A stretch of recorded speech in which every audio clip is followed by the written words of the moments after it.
Kalau dia benar kena santet, biasanya santet itu menyerangnya pakai waktu, entah pakai hari, entah pakai jam. Maksudnya gimana nih? Contohnya misalnya seseorang dari pagi sehat nih, tuh jam 6 sore sakit parah, gitu. Jam 6, jam 7, jam 8, jam 9 parah, setengah 10 dia mulai membaik. Dan terus tuh membaik jam 11 sampai pagi lagi. Nah besok jam 6 lagi parah lagi. Itu ciri-ciri awal. Saya nyerang orang, terus saya punya boneka, di sini saya bakar. Nah makhluk jin jahatnya melihat, oh gitu, maka ini rasa panasnya gitu. Maka orang itu disiar seperti boneka ini dibakar gitu. Saat ini saya bakar, ono kepanasan. Saat ini saya tusuk, di sana kesakitan. Baru mau diobatin, langsung udah, karena kondisi udah parah, digotong mau dibawa ke rumah sakit. Ini kita gotong temen nih, itu ada makhluk terbang. Kelihatan. Walaupun mungkin gak semua ya, gitu. Itu dia kelihatan sambil ketawa-ketawa. Sampai kita, kan dari rumah ke angkot tuh lumayan jauh lah, gitu. Angkot kan di pinggir jalan sana. Itu kita gotong udah ikut sampai kita masuk angkot, itu masih kelihatan. Dan di tengah jalan baru meninggal, sebelum sampai rumah sakit. Makhluk itu terbang? Makhluk itu terbang. Itu nggak ada palanya, tapi ini kejadian di tetangga saya dan nggak jauh lah dari rumah saya itu kejadian waktu itu.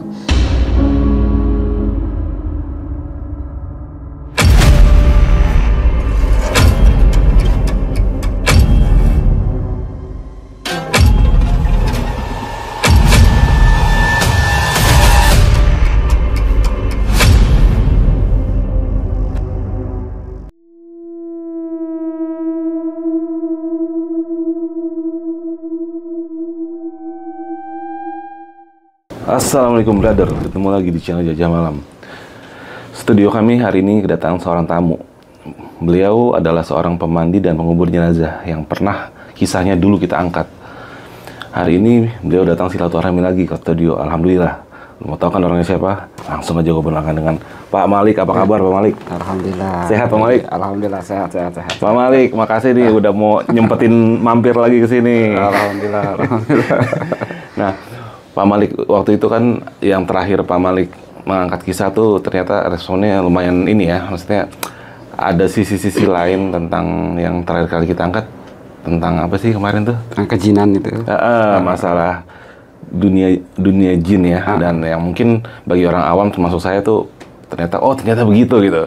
Nah, di kali ini Pak Malik, saya akan mencoba menanyakan lagi ke Pak Malik dari request beberapa netizen ya. Mudah-mudahan Pak Malik berkenan untuk ya menjabarkan sesuai dengan apa yang Pak Malik tahu, Pak Malik ya. Amin. Oke.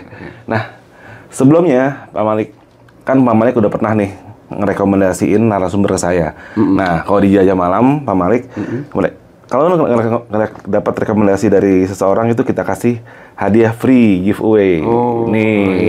Wes, ya. Kenangan dari kita Pak Malik. Cantik.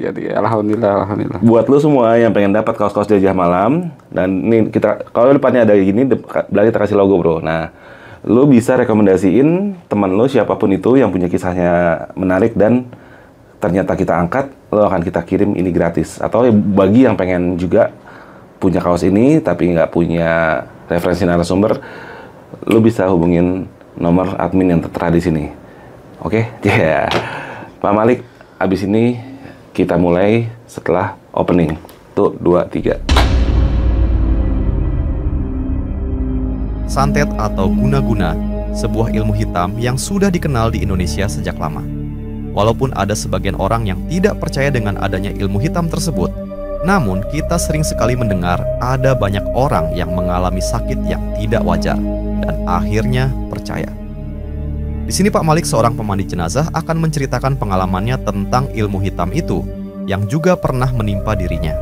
Apakah kalian percaya dengan adanya ilmu santet atau guna-guna? Berikan pendapat kalian di kolom komentar.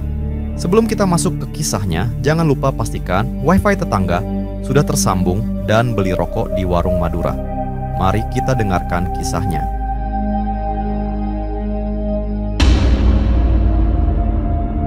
Ya, assalamualaikum warahmatullahi wabarakatuh. Alhamdulillah, berkat pertolongan Allah, hari ini saya bisa hadir lagi di sini buat Mas Arfi dan semua yang ada di sini. Alhamdulillah, makasih atas kesempatannya. Semoga senantiasa kita semua diberikan pertolongan, dan juga buat penonton, penggemar setia Jelajah Malam senantiasa Allah berikan keberkahan. Amin, amin. Dan juga mohon doanya nih, mudah-mudahan channel Jelajah Malam ini semakin besar, semakin sukses. Amin, amin. Dan semakin bisa mencapai cita-citanya tentunya. Amin, Pak Malik. Ya alhamdulillah, tapi ini kita alhamdulillah bisa main lagi ke sini.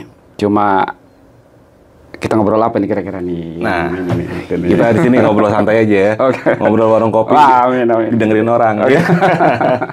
Nah, Pak Malik, ini ada ini ya, menurut saya kan sebagai orang awam nih, fenomena akhir-akhir ini tuh mengenai, kalau dulu kita kan dari zaman saya kecil tuh ada yang namanya, orang-orang bilang adanya ilmu santet dan hal-hal seperti itu, bahkan pesugihan, bahkan apapun itu. Bahkan di era sekarang ini ada beberapa konten kreator yang bahkan dengan terang-terangan mereka menantang, menyatakan itu tidak ada, itu hanya rekayasa dan segala macam. Nah, kalau saya jujur aja, saya nggak mengerti apakah ini hal-hal kayak santet itu cuma rekayasa aja, maksudnya apakah cuma sekedar bohong-bohongan dukun atau gimana, atau memang ternyata itu menurut Pak Malik ada. Nah, ini coba kita ngobrolin dulu Pak Malik ya. Nah, menurut Pak Malik gimana nih masalah hal ini? Ya emang lagi rame ya di medsos masalah apa? Santet lah umumnya. Kan ada istilah santet, ada istilah telu, ada istilah guna-guna, ada istilah sihir gitu ya. Kalau ya lagi ini makan kata kita ya, ya benar enggaknya nggak tahu kan gitu. Iya. Kalau kata saya gitu, hal yang bersifat gaib itu kan hal yang tidak terlihat. Setiap kita punya pengalaman berbeda gitu. Betul. Jadi kalau ini lari ke keyakinan, ya kembali ke kita lagi gitu. Artinya kita nggak bisa maksain orang untuk ikut keyakinan kita gitu. Tapi kita juga sama, orang nggak bisa paksa ikut kita ke dia gitu. Yeah. Jadi kembali ke kita, karena setiap kita kan punya pengalaman beda-beda itu. Dan segala sesuatu sih, ini sih kata saya gitu. Kita harus lihat dari dua sisi. Kan kalau yang bisa dilihat satu sisi hanya lihat matahari gitu. Kalau kata penyair kondang kan gitu, kita melihat matahari itu ya hanya dari satu sisi, tapi dalam melihat permasalahan ya harus dari dua sisi, biar timbul bijaksananya gitu. Katanya sih seimbang gitu, lah, seimbang gitu. Kalau menurut saya kayak gitu. Kalau masalah ya berat pasti ngomong santet ya jadi. Kayak gitu Mas Arfi kalau menurut saya sih, kalau saya pandang itu. Nah, kalau Pak Malik sendiri, pengalaman Pak Malik sendiri mengenai hal-hal seperti ini, Pak Malik kan juga kan ya sudah lumayan, ibaratnya profesi Pak Malik pun juga seorang pemandi jenazah, pengubur jenazah, yang mungkin bisa dibilang dekat dengan hal-hal alam sebelah gitu. Apakah dengan yang berhubungan dengan santet-santet ini sendiri, Pak Malik pernah mengalami langsung ataupun bagaimana Pak Malik? Kalau santet sih gini, memang kalau dibilang pengalaman sedikit kita ada lah gitu ya, ada gitu. Makanya tadi bilang tergantung daya pandang dan sudut pandangnya. Karena ini nggak bisa dibuktikan secara logika gitu, hal yang berkaitan dengan santet itu sendiri. Karena apa ya? Karena memang ada juga oknum-oknum yang memang memanfaatkan kondisi seperti ini. Gitu. Jadi kita nggak bisa ini juga gitu, banyak memanfaatkan lah kalau masalah santet itu. Gitu. Tapi kalau saya pribadi pernah mengalami gitu Mas Arfi, pernah mengalami hal yang berkaitan dengan santet itu. Banyak pengalaman lah dari kehidupan saya sendiri. Ya mungkin nanti di belakangnya gitu ya, saya bisa cerita kisah yang saya alamin itu. Kalau daya pandang, ya saya pernah mengalami lah gitu. Kalau sudut pandang saya gitu. Tapi memang ada juga oknum gitu. Ada juga yang memang merekayasa hal ini. Merekayasa hal ini gitu. Nah, dari yang pernah Pak Malik pengalaman, misalnya orang yang Pak Malik tahu persis betul-betul terkena, itu seperti apa Pak Malik? Mungkin biar lebih enak kisah saya aja kali ya. Nah, bisa. Kalau kisah orang kan ya namanya kisah orang. Iya. Yang Pak Malik alamin sendiri nih ya. Iya. Ini kisah kecil saya pribadi. Sekitar 1 atau 2 bulan saya menikah, saya pernah merasakan hal itu di dada saya ini sakit. Itu di dada saya sakit.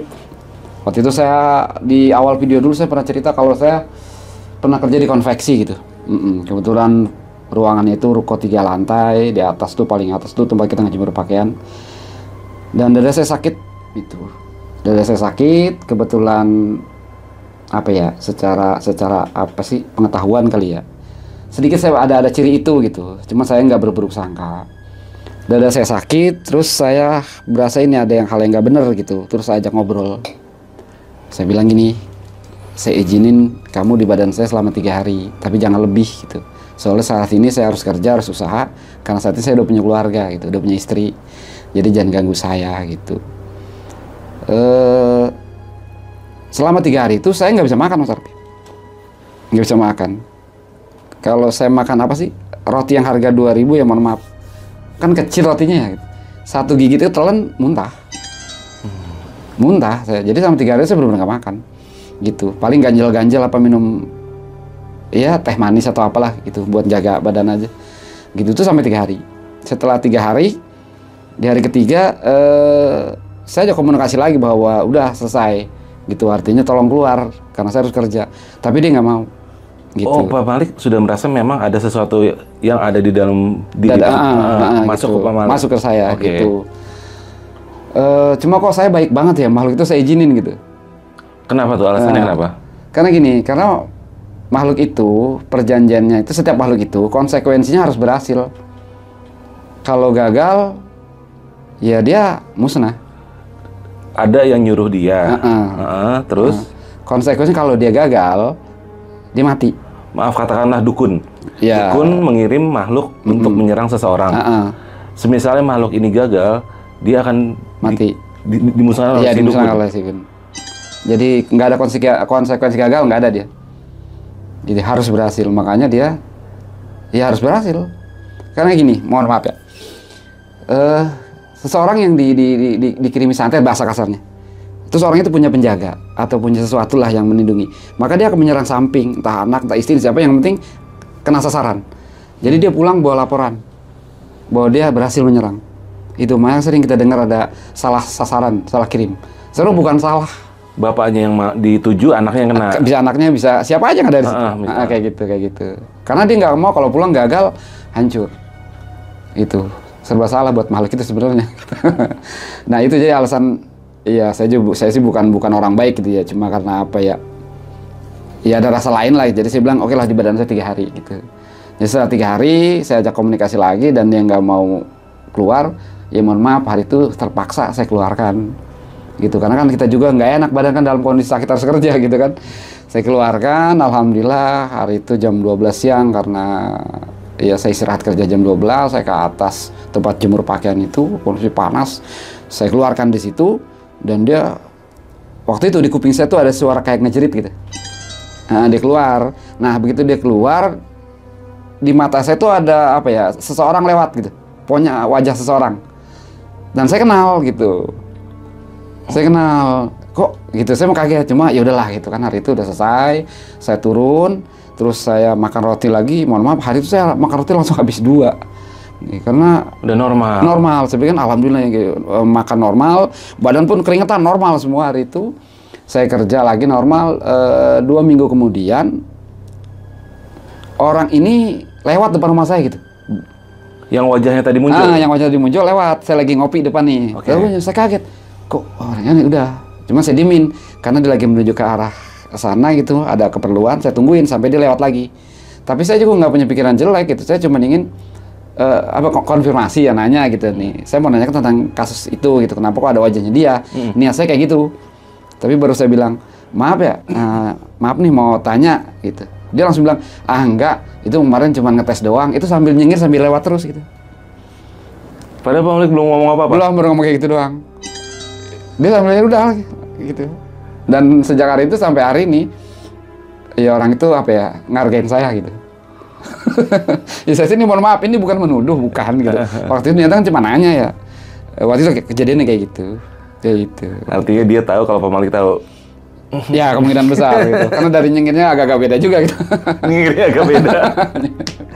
Oh gitu. Waktu itu ya itu pengalaman kecil waktu awal-awal nikah lah. Kayak gitu. Maaf saya potong dikit. Artinya kalau si pengirim itu mengirim sesuatu dan itu gimana, entah gagal entah dibagi, dia pun tahu si pengirim ya. Tahu dia. Jangankan gagal atau berhasil ya. Saya misalnya korban nih, itu saya mau berobat, itu dukunnya udah tahu. Dukunnya udah tahu, yang ngirimnya udah tahu. Kalau nanti sang dukun katakan ya, melihat nih tempat berobatnya itu ilmunya seapa gitu tingginya. Kalau ilmunya itu di bawah sang dukun atau sebanding, gitu, maka dia akan diemin. Gitu, didiemin. Dia berobat, nanti yang ngobatin ini yang akan dikena serang. Tapi kalau sang yang ngobatin ilmunya lebih tinggi, maka kitanya yang mau berobat dihalangin untuk nggak sampai ke sana gitu. Kayak gitu. Itu biasanya cara kerjanya kayak gitu. Yang saya paham ya, yang saya tahu. Kayak gitu. Dan buat yang ngobatin ini risikonya lumayan gede, Mas Arfi. Oh gitu. Karena seringan-ringannya muntah darah dia. Itu sang yang juru ngobatin lah, tukang ngobatinnya itu. Itu paling ringan itu muntah darah. Ya maksimalnya ya meninggal. Artinya dia balik yang diserang oleh mereka. Iya gitu. Karena kan dia yang membantu menyelamatkan calon korban. Oke. Gitu. Nah ini kalau bisa saya simpulkan kan yang namanya orang yang ngobatin ini kan dengan berbagai macam cara ya. Artinya dukun ada juga yang dilawan dengan dukun. Ya. Artinya ini adu ilmu nih, adu jin lah. Ini punya jin, ini punya jin nih. Akhirnya mereka ya salah satu ada yang korban, yang menang adalah jinnya, gitu. Kan gitu. Benar. Manusia ini dua-duanya sirik jadi ya. Dan pasti kan ada juga dong yang ibaratnya dengan cara yang sesuai syariat, dia mintanya sama Allah yang di atas gitu. Yang mudah-mudahan sih itu yang cara terbaik yang seperti itu ya. Iya, benar. Nah, Pak Malik, dari kisah yang mau kita angkat ini kan yang paling seru itu adalah kisah kalau yang memang kita mengalaminya sendiri. Nah, artinya ini sahih nih, bukan katanya nih. Nah, Pak Malik ada pernah mengalami yang berhubungan dengan apa yang akan kita bahas ini? Ya, alhamdulillah, walaupun nggak banyak, gitu, ada gitu. Berawal tadi ya, waktu saya sendiri yang kena gitu. Tapi semua berawal dari kakek saya. Kakek saya ini tinggal di daerah Kemang, Jakarta Selatan. Ini kalau ada penonton dari Kemang, assalamualaikum nih sama orang Kemang. Saya tinggal di daerah Kemang. Waktu itu gitu ada pengaspalan jalan. Kakek saya nggak mau wilayah di luar jalan itu di semen. Nah, tapi masyarakat mau itu di semen. Akhirnya ya konflik gitu. Dan juga kakek saya kena fitnah menjual tanah warisan dari pihak keluarga jauh. Kena fitnah. Nah, menjelang tua gitu. Nah, dari kejadian tadi tuh jadi gini. Kakek saya namanya Bapak Marjuki. Jadi dipanggil itu Kong Juki. Nah, disebutnya Kong Juki jagoan waktu itu karena zaman Belanda kan memang harus punya pegangan gitu. Pas kakek saya sekitar umur 60 atau 70 tahun itu karena udah mulai tua, jadi ilmunya dibuang. Nah, disitulah kakek saya diserang gitu. Jadi ada tiap hari tuh ada keluarga jauh yang kirim sayuran, kacang panjang, pepaya gitu. Nah, kakek saya bilang ke nenek saya, itu sayuran buang gitu. Tapi nenek saya karena ini kan sayang ya sayuran dibagi orang kok dibuang. Namanya mama kan gitu, ditaruh di belakang rumah pepaya tuh, pepaya muda. Udah kakek saya pikir itu udah dibuang. Malamnya kakek saya ngimpi. Dia ngimpi jadi pepaya itu terbang gitu, pecah. Otomatis kan bijinya rontok karena kakek saya. Gitu, paginya kakek saya sakit. Akhirnya terjadi hal-hal yang nggak wajar gitu. Sampai kakek saya musuhin nenek saya tuh mau dibunuh. Nenek saya saking kayak setengah nggak sadar lah gitu ya. Dan itu terjadi sampai menjelang kakek saya meninggal. Itu dan emang waktu itu, nah setelah kakek saya meninggal, konflik perebutan masalah warisan tadi itu pecah sampai ke pihak kepolisian. Gitu, karena kan intinya di situ. Itu. Kalau dari kakek saya seperti itu. Kalau dari bapak saya, jadi gini, saya ini kan sebenarnya anak kedua. Waktu saya baru lahir, bapak saya cerita, bapak saya itu pernah mimpi berantem sama seseorang lah. Itu mau dijelin telur maksudnya. Itu cuma ketepis, telurnya jatuh dimakan sama abang saya. Tapi abang saya juga masih kecil waktu itu, ya baru bisa merangkang kapan. Itu dimakan. Dan paginya sakit, cuma sakit 2 hari terus meninggal. Kakaknya Pak Malik? Kakak saya gitu. Cuma saya nggak kenal karena saya baru lahir, itu cerita dari ibu saya. Gitu kalau itu. Jadi hal itu banyak saya alamin yang namanya hal seperti itu. Nah makanya kesini saya agak emosi kecil kali ya, kok keluarga saya kayak gini gitu. Sehingga mungkin Allah arah-arahin dengan pengetahuan yang berkaitan dengan hal seperti ini gitu. Nah makin kesini, ya pernah lihat tetangga saya ini kalau ibadah rajin lah, kasarnya belum maghrib udah di masjid gitu, belum isya udah di masjid. Pokoknya saya akuin orang ini sangat rajin dalam ibadah. Satu hari ada orang nih, jadi rumah orang ini sekitar ada 5 rumah dari rumah saya. Nah terus ada rumah orang kedua nih mau maghrib lagi ngopi, Mas Arfi mau maghrib nih, dia ngopi depan pintu depan rumah gitu. Tahu ada kayak semacam sinar gitu, loncat, itu meledak di depan dia, halaman kecil gitu, meledak keluar jadi asap. Asapnya hilang, ada bentuk makhluk berbulu, tapi nggak ada kepalanya, dan dia bawa pecut. Nah, takut kan otomatis dia lari ke dalam masuk, udah malas dingin dia. Selesai, nggak ada kejadian apa-apa. Nah, jam 11:30 dengar kabar tetangga yang sebelahnya sakit. Tetangga sebelah sakit, itu langsung bawa ke rumah sakit itu. Nah, ada seseorang yang bisa gitu buat bantu tetangga saya ini, disuruh cari telur soang, telur angsa yang tembuhuk tuh. Yang busuk. Dicari baru dipegang pecah gitu. Jadi kayak nggak boleh diobatin.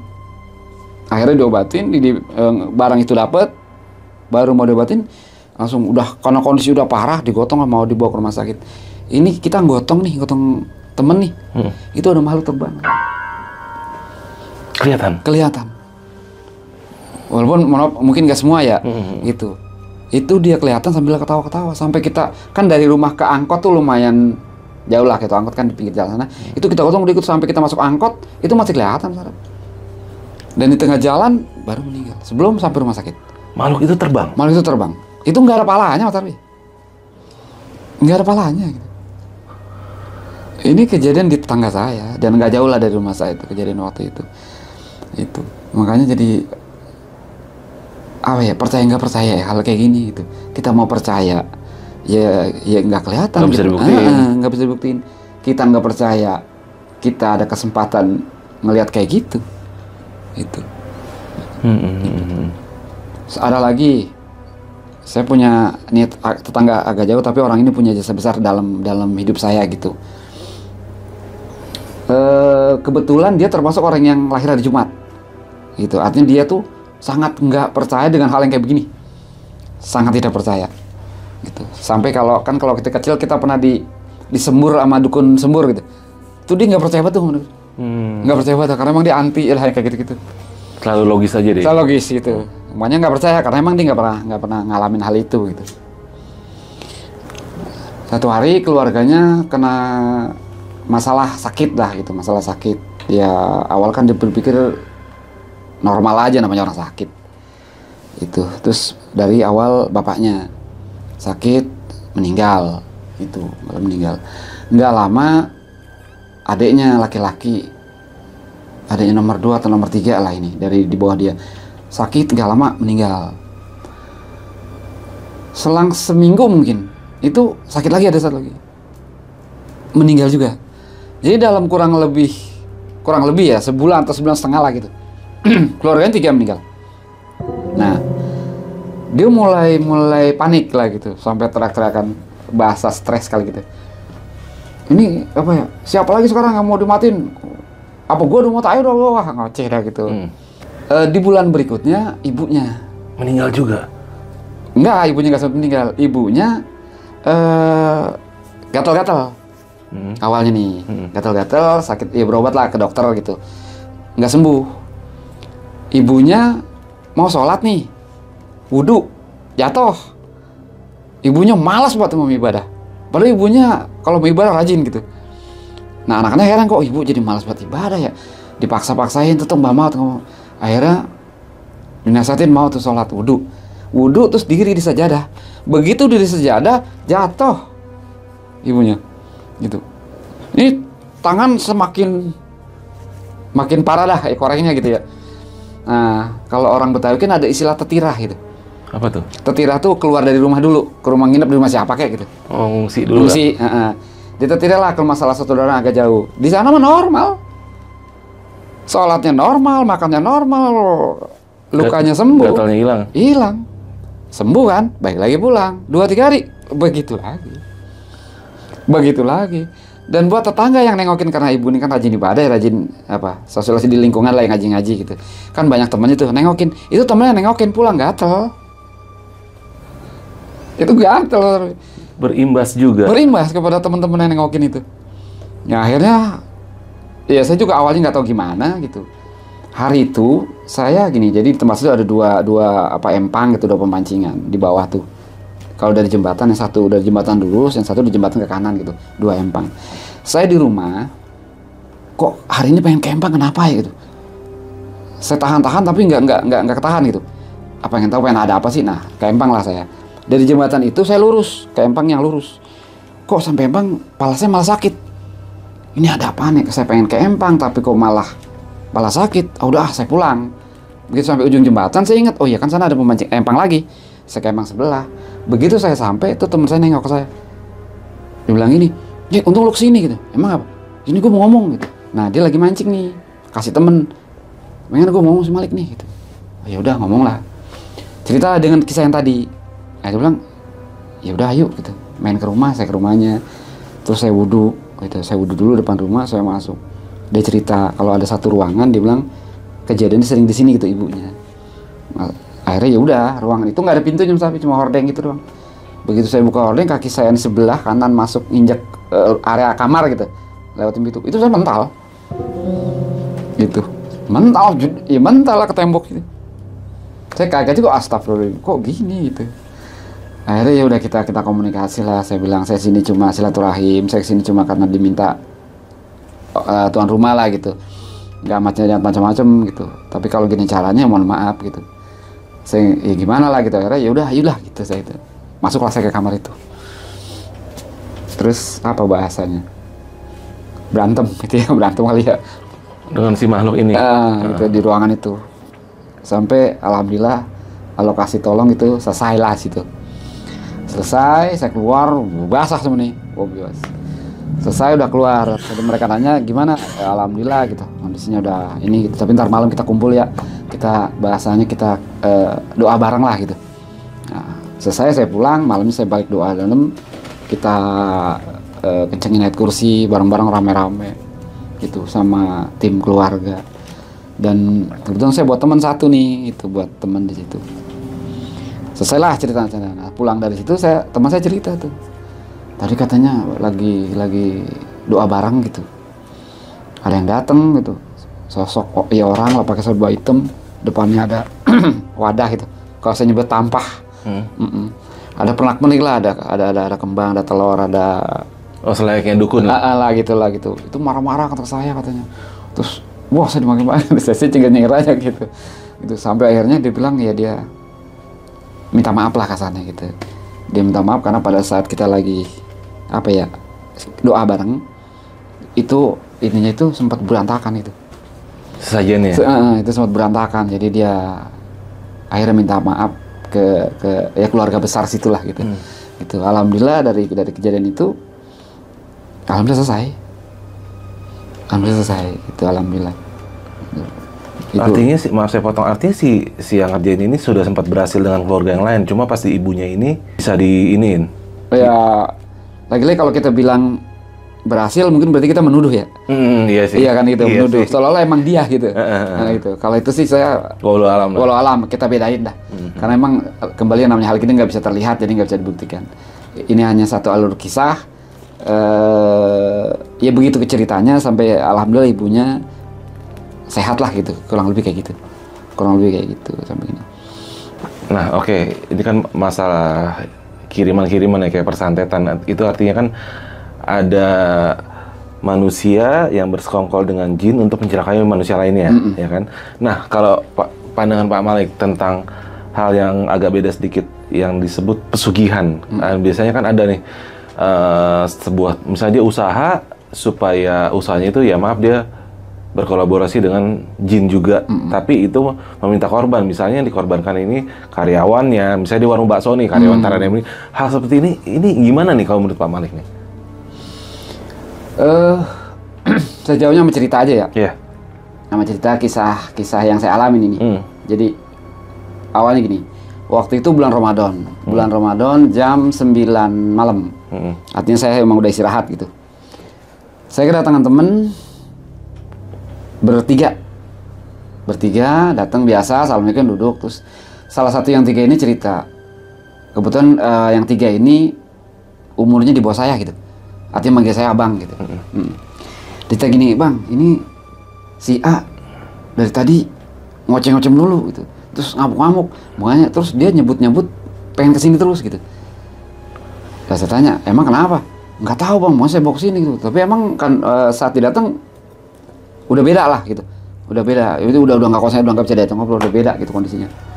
Udah selesai, ya saya bilang, ya saya sih karena nggak punya pikiran macam-macam ya, saya bilang ya udah duduk situ gitu. Artinya kita ngobrol lesehan gitu di tikar.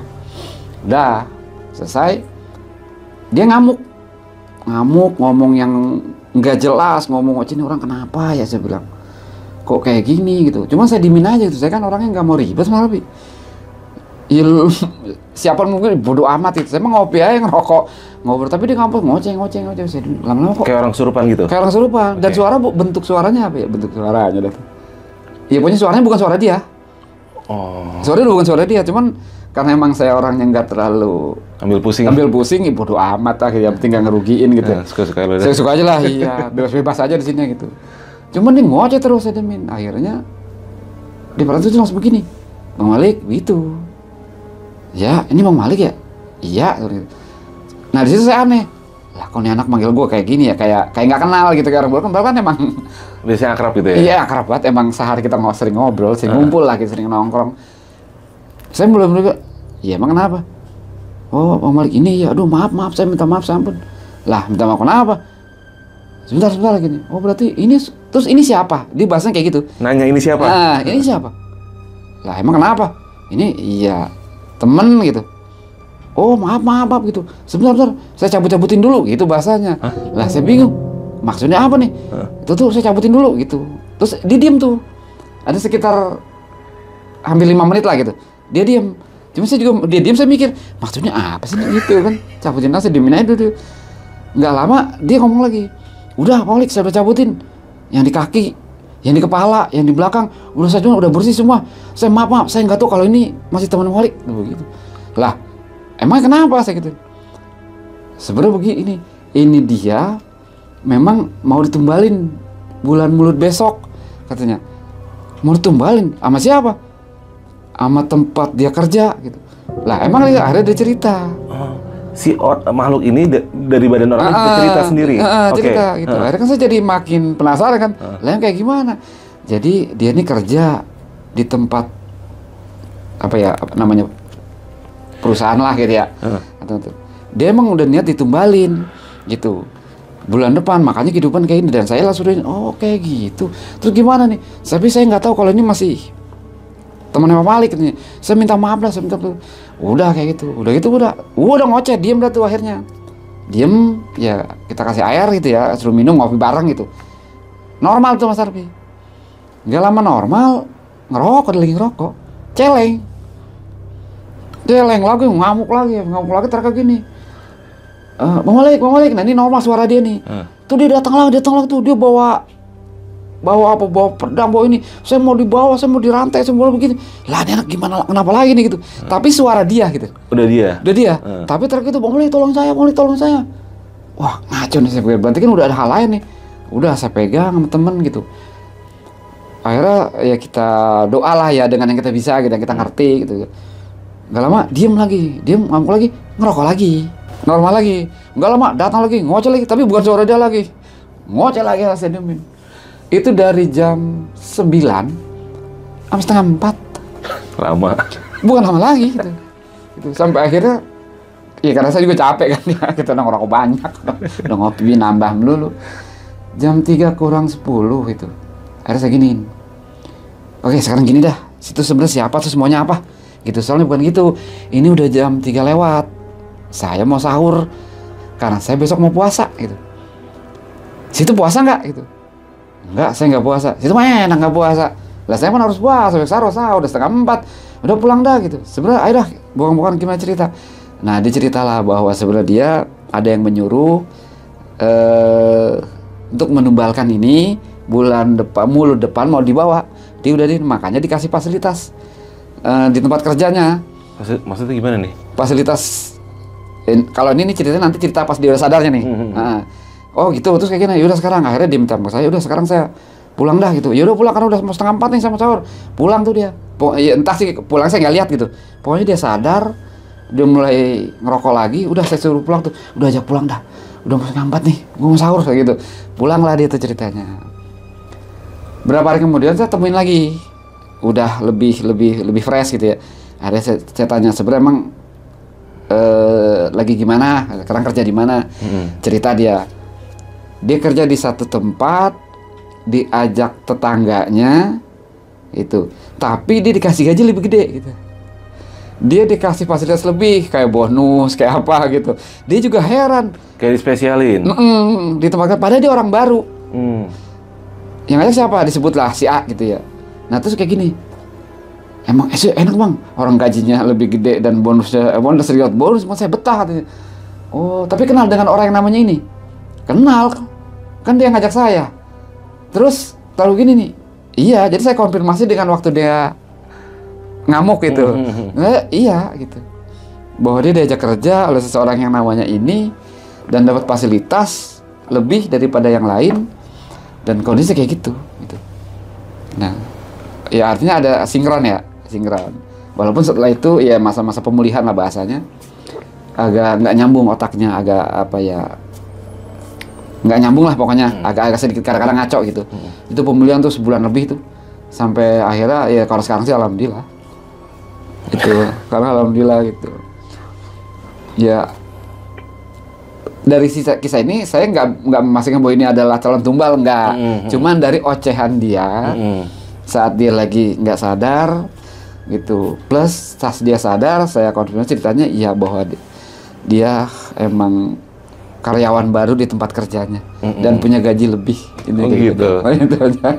Emang agak susah juga ya, kadang-kadang tuh kita mau memastikan yang namanya jin ini kan penuh tipu daya. Bisa jadi dia juga sedang memfitnah. Bisa jadi. Atau bisa jadi memang benar. Makanya, nah di sini kan ya gimana ya? Jadinya yang pasti apapun itu yang ada di dalam dia adalah makhluk jin, kan gitu. Terlepas dia ini sedang memfitnah orang lain atau gimana pun itu. Sesungguhnya kita nggak tahu juga. Yang jelas ini memang jin. Ya, gitu. Oke. Nah, artinya memang gangguan-gangguan secara gaib ini memang ada ya. Ada. Kan memang di agama kita kan jin itu memang apa ya? Ya emang tugasnya itu ya. Iya. Tinggal kitanya. Kan Pak Malik ini kan ibaratnya dulu kan kisahnya tentang yang detailnya Pak Malik memandikan jenazah dan segala macam itu sudah di episode nanti gua kasih linknya bro ya, kisah yang Pak Malik dulu. Pernah Pak Malik di saat memusnahkan jenazah ini menemukan benda-benda salah satu yang berkaitan dengan praktek ritual ilmu hitam itu sendiri. Pernah sekali itu, pernah sekali. Jadi kita ngelihatnya itu pada saat angkat jenazah dari apa ya, dari ruang tamu ya, itu memang ada benda gitu. Jadi logikanya gini Mas Arbi, seseorang sakit entah di rumah entah di rumah sakit gitu, misalnya meninggal, pastikan akan dipindahkan ke ruang tamu.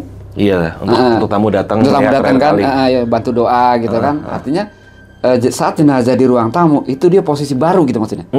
Posisi baru. Pastikan misalnya pakai apa ya, alas ya, entah tikar entah kasur gitu kan. Artinya itu sesuatu yang baru. Gitu. Nah, saya herannya pada saat diangkat mau dibawa atau apa taruh ke atas pemandian, biar diangkat itu dibawa bantal nih. Ini kan bantal, ini kan kepala jenazah. Itu pas bantal diangkat, itu situ ada bungkusan putih yang saya ambil sih kok ada ini. Saya buka itu dalamnya silet, rambut sama boneka-boneka kecil putih itu. Gitu. Di balik bantalnya. Di balik bantalnya. Saya mikir kok ada kayak ginian ya? Apa iya ini apa namanya sengaja yang naro? Kalau emang sengaja keluarga naro, iya Buat apaan? buat apaan? Kalau dibilang dari kemarin-kemarin, lah kan ini meninggal baru hari ini. Gitu. Artinya ini kan Hitungan jam lah. hitungan jam. Berarti itu tikar, kasur atau bantal kan baru. Apa iya orang naro itu di tangan? Nggak mungkin. Itu kalau itu ya pernah sekali gitu. Cuman itu jadi rasa pribadi termasuk yang lain ada yang tahu. Cukup saya aja. Walau alam ini. Walau alam dan nggak tahu lah kayak apa dan kenapa gitu. Untuk pencegahan ibaratnya ya, pencegahan emang ya kita sebagai muslim ya, kalau non muslim ya kita nggak tahu gitu. Sebagai muslim ya dekatkan diri ke Allah gitu, artinya ya tentu dengan ibadah gitu. Kalau dalam tuntunan apa ya guru saya gitu sebagai apa orang yang ngerti agama ya perbanyak surat Al-Falaq, An-Nas, ayat kursi gitu, mau tidur baca doa gitu ya, ibadah jangan ditinggal, dijalani gitu seperti itu kurang lebihnya. Terus ya istilahnya zikir gitu. Walaupun dalam apa ya kisah lain gitu ya, mohon maaf gitu, ada kejadian di mana seseorang yang ibadahnya rajin kadang masih bisa menjadi korban gitu. Tetap bisa kena gitu. Artinya kan jadi tanda tanya untuk sebagian orang kan gitu. Jadi kayak macam meragukan ini kok rajin ibadah kok begini kan, jadi pertanyaan orang juga, jadi kayak semacam itu kayak gitu Mas Arfi. Itu. Nah sebenarnya jadi gini, ya ini mohon maaf bukan ngajarin gitu.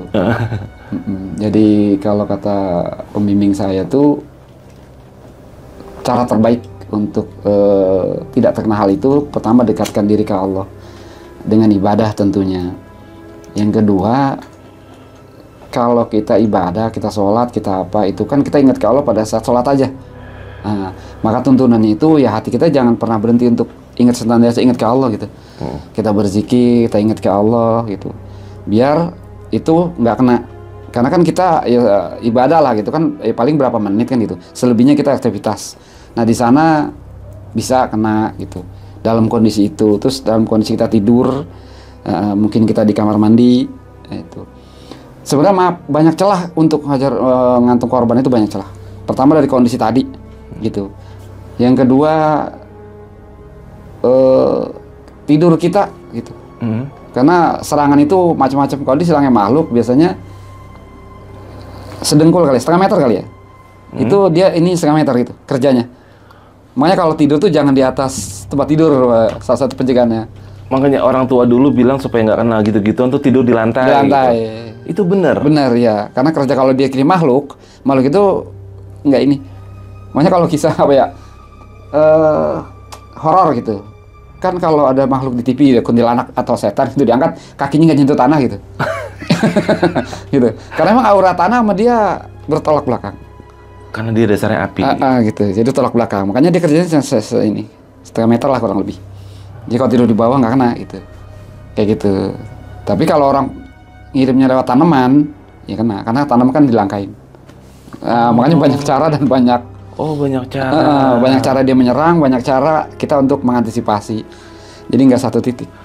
Berarti artinya masing-masing dukun ini bekerja sama dengan jin yang jenisnya berbeda-beda, dengan caranya juga yang berbagai macam ya. Berbagai macam.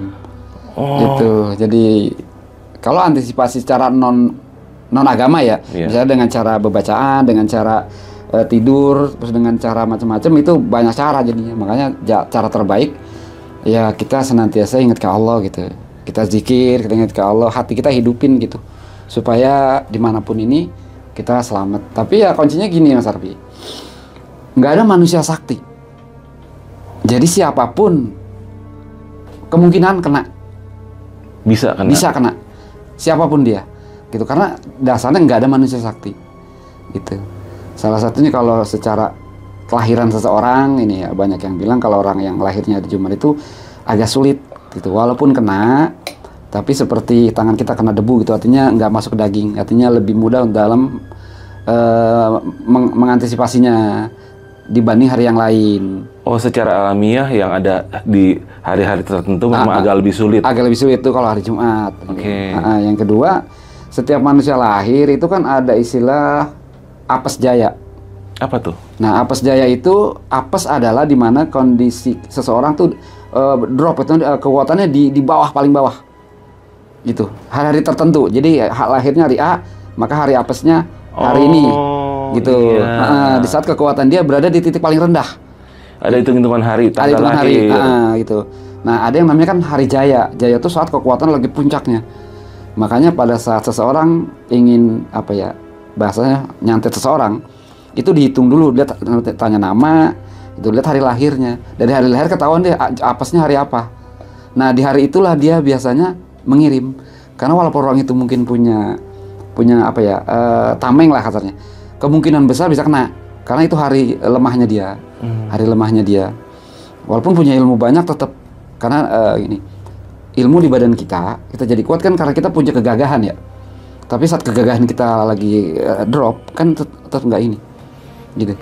Artinya kalau semisalnya di luar itu, misalnya saya nih habis kerja dalam kondisi yang sangat capek gitu, kondisi fisik itu lemah, itu juga berpengaruh untuk lebih mudah ya? Tetap aja. Tapi yang pengaruh hari aneh tadi. Yang paling pengaruh hari? Karena itu kan hari itu dalam kita. Kalau kita kerja kan yang capek fisik. Iya, dalam kita belum tentu gitu. Gitu. Nah makanya, kalau orang misalnya nggak tahu hari lahirnya, itu pihak sang dukun ini nyerahnya itu tiap hari. Karena dalam 7 hari kan nggak mungkin nggak ketemu hari apesnya. Maka dihajar. Nanti kenanya di situ. Oke. Di situ. Makanya nggak ada istilah manusia sakti, tetap kena siapa kena. Gitu. Oke. Nah Pak Malik, ini saya pengen sekedar nanya ya, kalau menurut Pak Malik, kan tadi Pak Malik bilang ada yang memang beneran dari santet itu sendiri, tapi ada juga yang justru kerjaan oknum dukun itu sendiri. Nah, ciri-ciri yang bisa membedakan kita benar-benar dikirim santet atau memang ternyata orang yang kita datangin itu justru ngerjain kita, itu perbedaannya seperti apa Pak Malik? Iya. Kalau dia benar kena santet, biasanya santet itu menyerangnya pakai waktu. Entah pakai hari, entah pakai jam. Maksudnya gimana nih? Contohnya misalnya seseorang dari pagi sehat nih, tuh jam 6 sore sakit parah. Gitu. Jam 6, jam 7, jam 8, jam 9 parah, setengah 10 dia mulai membaik. Dan terus tuh membaik jam 11 terus sampai pagi lagi. Nah, besok jam 6 lagi parah lagi. Itu ciri-ciri awal. Ciri awal kalau dia benar kena. Tapi kalau sakitnya dari pagi sampai siang sampai sore sampai malam lagi sakit lagi, enggak. Kenapa begitu? Karena santet itu kan melibatkan makhluk jin jahat. Betul. Nah, jin jahat ini saat dikirim oleh sang dukun itu pakai kontrak. Artinya ada perintah gitu. Ini, saya dukun jahat, saya kirim makhluk saya, kamu hajar dia dari jam 6 sore sampai jam 9. Saya kasih makan dia. Karena kalau makhluk kita harus dikasih makan dulu. Semua makhluk tuh ya? Habis dikasih makan dia berangkat, dikerjain tuh jam 6 sampai jam 9. Setelah jam 9 dia pulang, balik lagi. Laporan, udah kena gitu. Udah, nanti jam 9 ke sana yang sang korban, iya biasa normal. Oh, makanya ada beberapa kisah yang dia setiap malam nih dari jam 10 sampai jam 4 pagi dia begitu. Siangnya normal lagi. Gitu. Itu pernah ada narasumber saya tuh seperti itu tuh. Itu kerjaan santet bener. Iya, kalau itu. Nah, kalau yang santetnya maaf nih dari kerjaannya si dukun ini sendiri, kerjain si pasien ini ciri-ciri gimana? Kalau dukun maksudnya gimana nih? Misalnya gini, saya datang nih. Padahal saya cuma sakit biasa, saya datang ke dukun. Wah, saya gimana nih, tolong dicek. Oh, kamu kena ini. Padahal dia ngerjain dia sendiri. Nah, itu gimana tuh ciri-cirinya Pak Malik? Ya, itu pertama oknum ya. Kedua, banyak hal ganjil sih hal kayak gitu. Pertama dia pasti merahasiakan sesuatu gitu. Kedua sakitnya terus menerus, terus memakai misalnya permintaannya persyaratannya berat, harganya mahal, hal yang sulit ini direkayasa lah, obatnya ini pakai ini, hal yang sulit itu biasanya udah ada rekayasa. Itu udah rekayasa gitu. Dan si orang yang merekayasa ini benar-benar bisa mengirim sesuatu untuk dia ngerasa nggak sehat, justru. Biasanya tuh lewatnya mindset. Lewat mindset. Itu mau sakit medis maupun non medis itu yang lebih lebih menguat itu biasanya mindset. seandainya pun orang ini benar-benar kena santet, terus kita seseorang ngobatin, tapi jangan dibilang itu santet, jangan. Ya kita ngomong yang baik-baik ya, dengan bahasa umum lah, biasa kayak gini. Tapi kita sebagai yang ya diminta tolong, ya kita usahakan aja gitu. Karena nanti kalau kita bilang, oh ini bisa santet, mindsetnya makin ini, gitu. Kan pengobatan medis juga gitu kan ya. Obat itu bekerja sekian persen, yang lebih banyak kan itu. Semuanya diawali dari sebuah sugesti untuk sehat atau untuk sakit. Nah, kan? seperti itu. Dan di situ etika yang banyak nggak dipakai. Nah, untuk oknum, justru hal ini diperbesar. Wah, situ santet tuh, ini kalau nggak ini nanti bisa mati, kalau ini, tapi keluarga begini gitu. Nah, mindset itu kan kalau kita nggak paham, nggak ngerti kan makin takut.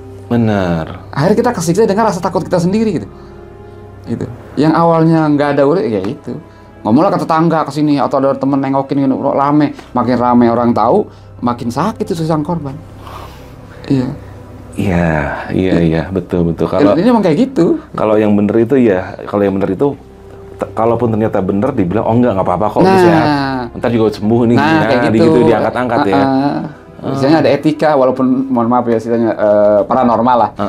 Dia tetap harus punya etika, bukan dokter doang. Iya gitu. Tetap ada di situ. Oke, para praktisi ilmu hitam ini Pak Malik kalau boleh tahu, mereka ini mempergunakan tuh biasanya media seperti apa aja tuh Pak Malik? Banyak Mas Arfi. Media yang sering dipakai pertama hewan. Kalajengking, terus ular, terus laba-laba tapi yang gede itu. Di antaranya itu terus lipan ya itu. Di antaranya itu yang sering dipakai kirim terus belatung ya. Belatung itu suka dipakai kalau itu. Terus juga telur. Terus lugut bambu. Terus silet. Rambut. Ya selebihnya mungkin boneka-boneka itu. Boneka kecil, jarum, paku. Di antaranya itu. Nah, cara mempergunakan ini gimana? Maksudnya benda-benda yang Pak Malik sebut tadi akan muncul di rumah atau gimana atau seperti apa nih? Pastinya di rumah sang korban. Di rumah sang korban dalam kondisi bersih atau misalnya ada kelabang, ada binatang yang tadi saya sebut gitu, atau mungkin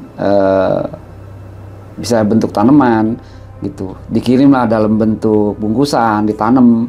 Terus orang itu misalnya kayak dikasih lugut bambu, orang itu kegatelan. Gitu, orang itu merasakan sakit badannya, merasakan dibakar juga. Jadi kalau boneka itu suka dibakar gitu di sananya. Nah, jadi saya nyerang orang, terus saya punya boneka di sini saya bakar. Nah, makhluk jin jahatnya melihat oh gitu, maka ini rasa panasnya gitu. Maka orang itu disiksa seperti boneka ini dibakar gitu. Saat ini saya bakar, orang kepanasan. Saat ini saya tusuk, di sana kesakitan. Gitu. Jadi nyontohin ke makhluk itu. Cara kerjanya gini loh, gitu. Tadi ke sono kerjanya begitu. Kurang lebihnya kayak gitu.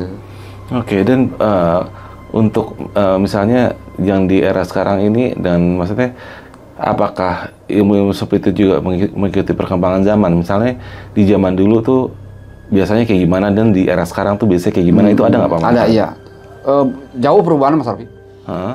Kalau dulu teknologi informasi masih sulit gitu. Jadi yang namanya santet dalam masa itu ya benar-benar nggak normal. Orang sehat atau perutnya besar, terus pecah, meninggal gitu kan, muntah darah, terus keluar hewan lah, hewan yang kayak tadi itu, dari muntahannya keluar beling, keluar apa itu kayak gitu. Artinya benar-benar langsung gitu. Kalau sekarang nggak. Sekarang karena udah informasi udah banyak gitu, kita ya katakan lebih modern gitu. Dokter juga banyak. Sekarang kerjanya tuh mindset gitu. Terus di badan kita nih dibikin jadi medis. Kita dibikin misalnya malas makan, kita dibikin nggak bisa tidur. Otomatis orang kalau malas makan dan nggak bisa tidur, jarang tidur, otomatis sakit kan? Sakit mah. Nah, terus kurang darah, terus punya kepala pusing kan? Nah kayak gitu. Jantung lah diinin, atau paru-paru atau organ dalam dibikin kayak gimana? Yang awalnya itu non medis. Karena kelamaan jadi medis. Jadi medis. Makanya pada saat sang korban ini berobat ke dokter, diperiksa dokter, ya jelas ada rekam jejak, ada rekam medisnya. Karena emang ini kena paru-parunya, ini kena ususnya, ini kena pankreasnya, ini. Karena emang ya mereka yang bikin. Nah, Saat kita yakin bahwa kita ini sakit medis, kan otomatis berobatnya pun kan ke medis. Kita jadi lupa dengan non medisnya, gitu. Nanti setelah itu, ya ini yang mengobati. Oke. Gitu. Jadi cara kerjanya nih mirip sama kanker ya, di mana bagian yang paling lemah di situ yang dihajar. Jadi, Gitu. Itu kayak gitu. Oke, kayak gitu. Jadi dari awal kita ngobrol Mas Arfi ya, masalah apa santet, masalah apa. Pertama, itu keyakinan. Kita nggak bisa maksa orang ikut kita, dan juga orang nggak bisa maksa kita untuk ikut keyakinan dia. seorang. Jadi masalah percaya nggak percaya itu terserah masing-masing. Yang kedua, masalah oknum dukun. Memang ada yang dukun sebenarnya memang dia mampu untuk mengobati, tapi ada juga oknum, artinya hanya memanfaatkan seorang untuk mencari kekayaan diri sendiri. Itu ada juga. Yang ketiga, kalau kita punya masalah non medis atau hal-hal yang menurut kita nggak normal nih, misalnya habis sakit kok sakit mulu, kok keluarga gini terus gitu. Jadi jangan terburu-buru berpikir bahwa itu adalah santet, karena belum tentu Mas Arfi. Gitu. Kita hari ini sakit, terus 2-3 hari sembuh, terus sakit lagi, terus sembuh lagi, sakit lagi. Berpikir, wah ini ada yang jahat, wah ini ada yang iri, wah ini ada yang nyantet. Jangan. Sugesti. Jadi. Sugesti, jangan. Karena apa? Pertama, maaf di sini. Kalau bahasa ilmu sebelah, ada istilah yang namanya karma leluhur. Yang belum selesai, yang harus kita yang jalanin. Itu ada lagi ilmunya, wah ya, di anon baru itu. Yang kedua, mindset kita. Saat kita berpikiran bahwa ini santet, kita boleh terus. Gitu. Jadi jangan gitu. Jadi ini semua ditanam di mindset kita. Begitu. Yang selanjutnya buat kita semua ya sebagai manusia, ini apa ya? Pengetahuan tambahan. Setiap manusia lahir itu punya 4 sifat. Sifat setan, sifat jin, sifat malaikat, sifat Rasulullah. Kita bahas 2, yaitu sifat setan dan sifat jin, yang dilambangkan dengan warna merah untuk sifat setan, jin sifat warnanya hitam. Karena setiap kita mempunyai sifat jin itu sifatnya adalah merasa atau gagah. Hebat. Merasa hebat, merasa lebih pintar, lebih jago, lebih cakep, lebih kaya, lebih terhormat, lebih itu sifatnya jin. Nah, karena manusia dianugerahi sifat ini oleh Allah, maka pada saat sedikit aja Allah kasih kelebihan, sifat merasanya naik. Kalau sifat-sifat merasa naik, maka orang semua di sekitar kita jadi kecil gitu. Yang ada kesombongan gitu. Makanya paling ngeri, paling serem kalau kita alokasi kelebihan. Karena sifat itu naik tuh. Akunya gede gitu. Padahal kan ya kita apa sih kan gitu. Manusia punya ilmu nih, misalnya ilmu sekolah ya, ilmu formal sampai kuliah ilmu tinggi lah ke luar negeri. Atau manusia alokasi ilmu agama, bisa mondok kayaknya banyak. Atau mungkin manusia alokasi ilmu skill, apapun bisa. Itu. Tapi kan kita punya semacam memori ya. Kita punya memori. Jadi semua itu tersimpan dalam memori kan. Nah, kalau kita sombong sedikit, terus memorinya Allah ambil, itu jadi apa? Itu kuncinya. Jadi kalau kita ngaku kita punya ilmu, enggak, ilmu itu punya Allah. Kita bisa ngerjain ini, kita punya ilmu ini. Kalau memori itu Allah ambil, selesai. Di mana ilmu kita? Gitu. Makanya itu tadi artinya tundukkan sifat jin yang ada dalam diri kita. Sombong itu bahwa kita emang nggak berhak dan nggak pantas untuk sombong itu. Walaupun menurut kita, saya sih nggak sombong, saya cuman bla bla bla bla. Itu kan alasan kecil kita. Iya, artinya kita bukan mencari kebenaran, katanya mencari pembenaran. Gitu. Gitu. Jadi saya berlaku kita semua, termasuk saya pribadi. Gitu. Karena emang apa riskan maksudnya. Itu sifat-sifat jin yang di badan kita, kegagahan yang kita miliki gitu, yang alokasi itu meriskan, nggak boleh kesenggol dikit dia. Kesenggol dikit aja dengan kelebihan yang alokasi, naik dia. Mohon maaf dah gitu. Itu yang paling serem sebenarnya dalam hidup mah. Iya itu. Kita cepat lupa siapa kita. Benar. Kalau udah kena itu. Itu sih jadi ya hati-hati aja lah gitu. Bentar. Sama tadi Pak Malik tambahin. Nah, buat yang tadi Mas Arfi omongin. Oke. Dan ya tambahan kecil Mas Arfi ya. Yang tadi Mas Arfi awal bilang apa tadi, konten kreator nantang-nantangin itu. Ya kalau bisa mah jangan dah. Gitu, karena kan ya kalau ngomong ilmu ya Di atas ilmu ada ilmu gitu. Dan kita nggak pernah tahu apes kita kapan gitu. Kembali ke tadi, kalau emang kita merasa punya ilmu, merasa punya bisa bikin gitu, saya khawatir memorinya Allah ambil. Kan Allah yang punya gitu. Ya, buat Allah gampang aja. Hari ini kita ngomong, kalau diambil selesai kita itu maaf. Ya orang punya yang lagi kena musibah stroke, apa sih yang kurang dari dia? Matanya ada, tangannya ada, kan kuping semua lengkap, tapi kok nggak bisa bergerak, nggak ingat apa-apa. Diambil sama Allah. Ya memorinya kan logikanya yang gampang aja gitu ya. Ya artinya saat kita, ya tadi Mas Arif sebut masalah menantang itu, ya silakan aja gitu. Tapi kalau gagah kita, memori kita Allah ambil, mau ngomong apa? Itu aja sih, ya insya Allah paham lah. Iya. Simbol tapi dalam nih. Oke, Pak Malik, ini kisahnya sih menarik banget ya. Ini berdasarkan pengalaman pribadi berarti ya, yang Pak Malik ini. Artinya memang di luar sana tuh memang ada ya hal-hal seperti itu dan memang itu ada juga yang merekayasa, tapi ada juga yang memang asli. Ada aslinya. Tapi jangan juga kita menganggap semua itu hoax, itu juga nggak bijaksana. Nggak juga. bisa benar. Atau juga kita terlalu percaya semua itu berdasarkan itu ngaco juga. Ngaco juga. Nah di sini kita seimbang aja lah antara logika dan spiritual ya. Luar biasa. Nah Pak Malik, sebelum saya tutup nih, pesan Pak Malik buat yang pada nonton Pak Malik di rumah nih, apa nih? Oh ya, alhamdulillah. Kalau untuk kesimpulannya aja ya, perkara santet ada atau tidak itu pertama bukan urusan kita. Urusan kita bareng-bareng kita mendekatkan diri kepada Allah. Isi hati kita dengan senantiasa ingat ke Allah, perkuat ibadahnya, keyakinannya, insya Allah aman. Insya Allah aman. Semua ada waktu, ada masa, semua milik Allah. Kita nggak punya apa-apa, nggak bisa apa-apa. La haula wala quwata illa billah. Luar biasa. Dan satu lagi, hilangkan sifat sombong ya. Ya. Nah, itu yang paling penting tuh. Oke Pak Malik, sebelumnya saya ngucapin makasih banget nih. Pak Malik udah datang, udah cerita lagi di sini nih. Amin. Oke, kita tutup kisah hari ini. Gua Alfi dari Jajah Malam dan Pak Malik, kita undur diri Pak Malik ya. Sampai ketemu di episode selanjutnya. Assalamualaikum warahmatullahi wabarakatuh. Waalaikumsalam warahmatullahi wabarakatuh.